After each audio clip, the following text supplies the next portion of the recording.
प्रतापनगर गांव के आखिरी छोर पर एक बहुत पुराना नीम का पेड़ खड़ा हुआ था। उसी पेड़ की छांव में मोहन हर सुबह अपना छोटा सा दाल चावल का ठेला लगाता था।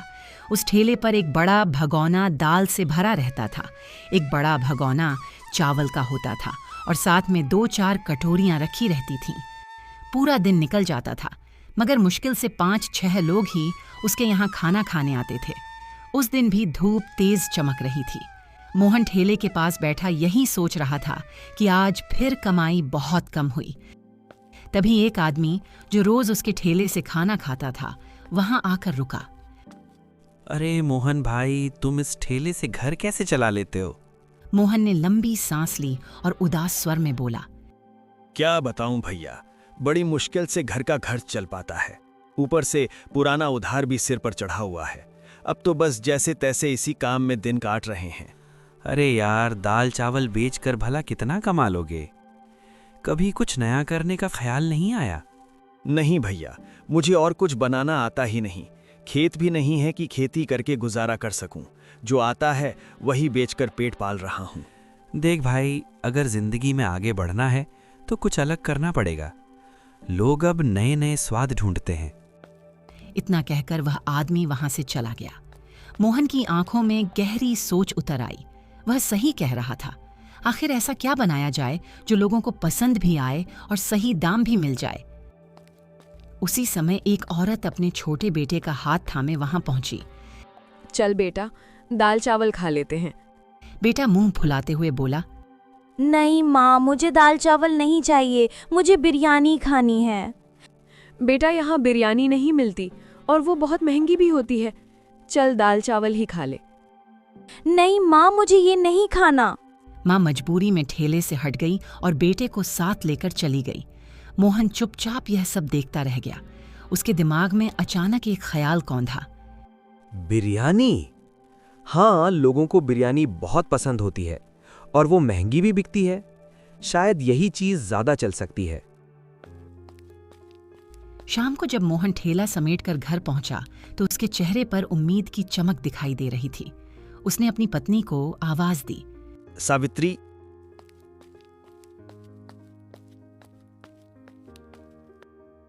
क्या बात है मोहन, आज कुछ ज्यादा खुश लग रहे हो? मैं सोच रहा हूं कि कल से ठेले पर बिरयानी बेचना शुरू कर दूं। लोगों को पसंद भी आएगी और कमाई भी अच्छी होगी। सावित्री ये सुनकर चौंक गई। बिरयानी? लेकिन बनाएगा कौन? मुझे तो बनानी नहीं आती। मोहन कुछ पल सोच में पड़ गया। इमरान से पूछ लें क्यों ना, वो होटल में काम करता है। उसे तो बिरयानी बनानी आती ही होगी, वो हमें सिखा देगा। सावित्री मुस्कुरा पड़ी। ठीक है, उससे पूछ लेना। अगर सच में सीप है तो शायद हमारी किस्मत बदल जाए। मोहन के चेहरे पर उम्मीद की रोशनी फैल गई। उस रात वह देर तक आंगन में बैठकर तारों को देखता रहा। मन ही मन उसने तय कर लिया था कि अब जिंदगी को बदलना है, चाहे जो भी कीमत चुकानी पड़े। अगली सुबह मोहन सूरज निकलने से भी पहले उठ खड़ा हुआ। उसके चेहरे पर जोश और उम्मीद साफ दिखाई दे रही थी। जल्दी जल्दी नहाकर उसने कपड़े बदले और अपने दोस्त इमरान के घर की ओर निकल पड़ा। प्रतापनगर की कच्ची पगडंडी पर हल्की हल्की धुंध छाई हुई थी, मगर मोहन के कदमों में आज एक नई उम्मीद की तेजी थी। इमरान के घर पहुंचते ही मोहन ने दरवाजा खटखटाया। कौन है? दरवाजा खुलते ही इमरान ने मोहन को देखा और मुस्कुरा दिया। अरे मोहन, कितने दिनों बाद आए हो भाई? हाँ यार, काम में ऐसा उलझा कि समय ही नहीं मिला। सोचा आज आकर तुमसे एक जरूरी बात कर लूं। अरे आओ, अंदर आओ। इमरान ने उसे चारपाई पर बैठने का इशारा किया। बताओ क्या बात है? चेहरे से तो लग रहा है कि कोई बड़ा फैसला लेने आए हो। मोहन ने गहरी सांस ली। इमरान भाई, तुम्हें तो मेरी हालत पता ही है। दाल चावल बेच बेच कर गुजारा करना मुश्किल हो गया है। कर्ज का बोझ भी दिन ब दिन बढ़ता जा रहा है। इसीलिए सोच रहा हूं कि कुछ नया शुरू करूं, और इसी वजह से तुम्हारे पास आया हूं। इमरान ने गंभीर होकर पूछा। कहो भाई, कैसी मदद चाहिए? जो भी बन पड़ेगा मैं जरूर करूंगा। मोहन ने थोड़ी झिझक के बाद बात कही। भाई, मुझे तुमसे बिरयानी बनाना सीखना है। सुना है तुम्हारे हाथ की बिरयानी का कोई मुकाबला नहीं। इमरान का चेहरा खुशी से खिल उठा। अरे बस इतनी सी बात, ये तो बहुत आसान है, मैं तुम्हें सब सिखा देता हूँ। मोहन ध्यान से उसकी बातें सुनने लगा। सबसे पहले बताओ, मटन की बिरयानी बनानी है या चिकन की? मटन की। गांव में लोग मटन ज्यादा पसंद करते हैं। ठीक है। इमरान ने हाथ से इशारा करते हुए समझाना शुरू किया। सबसे पहले मटन को अच्छी तरह धो लेना, फिर उसमें दही, लाल मिर्च पाउडर, साबुत मसाले, तेल, हरा धनिया और पुदीना डालकर अच्छे से मिला देना। इसके बाद उसे कुछ देर के लिए मैरिनेट होने के लिए छोड़ देना। मोहन पूरी तल्लीनता से उसकी बातें सुनता रहा। जब तक मटन मसालों में भीग रहा है तब तक चावल उबाल लेना। चावल में भी साबुत मसाले और थोड़ा सा नींबू का रस डाल देना। इससे खुशबू और स्वाद दोनों बढ़ जाएंगे। इमरान आगे समझाने लगा। अब मटन को धीमी आंच पर पकाना। जब वो करीब 90% पक जाए तब उसके ऊपर चावल डालकर बर्तन ढक देना। फिर लगभग 30 मिनट दम देना और बिरयानी तैयार हो जाएगी। अरे भाई, ये तो सच में आसान तरीका है, बस ध्यान से पकाना पड़ेगा। हाँ, तरीका आसान है, लेकिन याद रखना, धीमी आंच और सही दम ही असली स्वाद लाते हैं। अगर ये ठीक से सीख लिया तो लोग उंगलियां चाटते रह जाएंगे। मोहन की आंखों में खुशी की चमक फैल गई। बस भाई, अब मैंने ठान लिया है, मैं मटन बिरयानी का ठेला लगाऊंगा। उम्मीद है इससे कुछ अच्छी कमाई हो जाएगी। तू मेहनती है मोहन, मुझे पूरा भरोसा है कि तेरा ठेला पूरे प्रतापनगर में मशहूर हो जाएगा। धन्यवाद भाई, तुमने मुझे नई हिम्मत दी है। अब चलता हूँ, कल की तैयारी भी करनी है। घर लौटकर मोहन ने सावित्री को इमरान से हुई पूरी बातचीत विस्तार से बताई। सावित्री उसके शब्द सुनकर हल्की मुस्कान के साथ बोली, अच्छा हुआ इमरान ने तुम्हें तरीका समझा दिया। कल देखेंगे कि लोगों को स्वाद पसंद आता है या नहीं। लेकिन दाम कितना रखोगे? मैं एक प्लेट के 100 रुपए रखूंगा। इसमें ठीक ठाक मुनाफा निकल आएगा। सावित्री ने हामी भरते हुए कहा। ठीक है, तो अभी से तैयारी में लग जाओ। मोहन के भीतर नई ऊर्जा भर चुकी थी।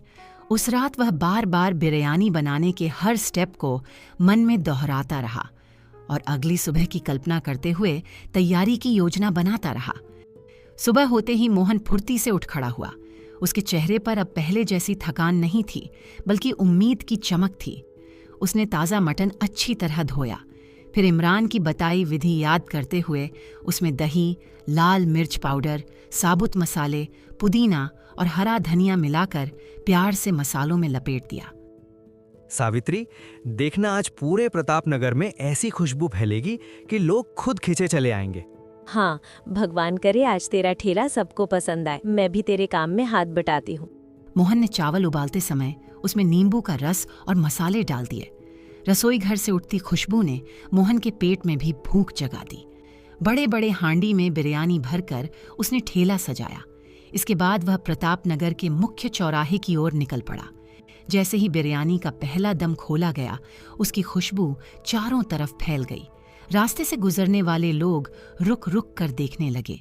तभी कल वाली वही महिला और उसका छोटा बेटा उधर से गुजरते हुए दिखाई दिए। माँ देखो देखो, यहाँ तो मटन बिरयानी मिल रही है। बच्चा खुशी से उछल पड़ा। अरे हाँ, यहाँ तो बिरयानी है, वो भी मटन वाली। चलो आज यहीं खाते हैं।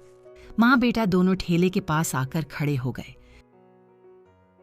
भैया, क्या सच में बिरयानी बनी है? हाँ दीदी, आज खास मटन बिरयानी है। एक बार खाकर देखिए, उंगलियां चाटते रह जाएंगे। अच्छा, एक प्लेट कितने की दोगे? बस 100 रुपए की एक प्लेट है और उसमें 2 बड़े मटन के टुकड़े भी मिलेंगे।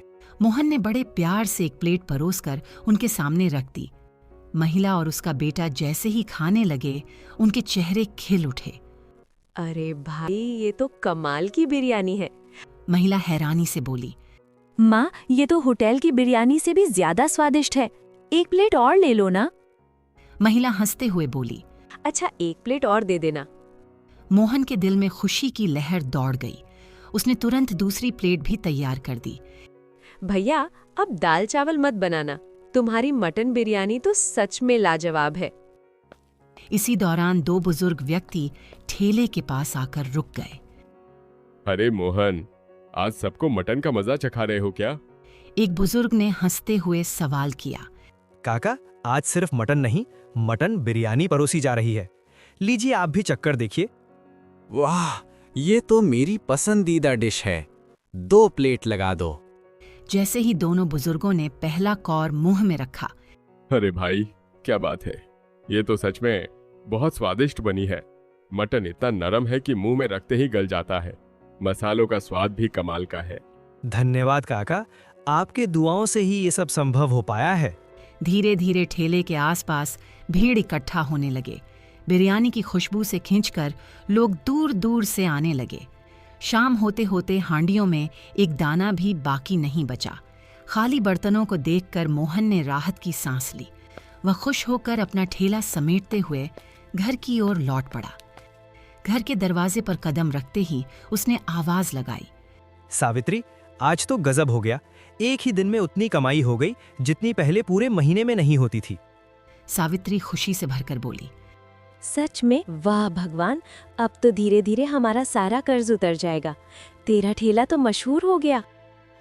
मोहन ने गहरी सांस ली और भावुक होकर कहा, हाँ सावित्री, आज पहली बार महसूस हुआ कि मेहनत और सही सोच से जिंदगी सच में बदल सकती है। उस रात मोहन और सावित्री दोनों के चेहरे पर सुकून भरी मुस्कान थी। घर के भीतर अब बिरयानी की नहीं, सपनों के पूरे होने की खुशबू फैल रही थी। अगली सुबह मोहन अपना ठेला लेकर फिर उसी जगह पहुंच गया। इस बार ठेले के सामने पहले से ही ग्राहकों की कतार लगी हुई थी।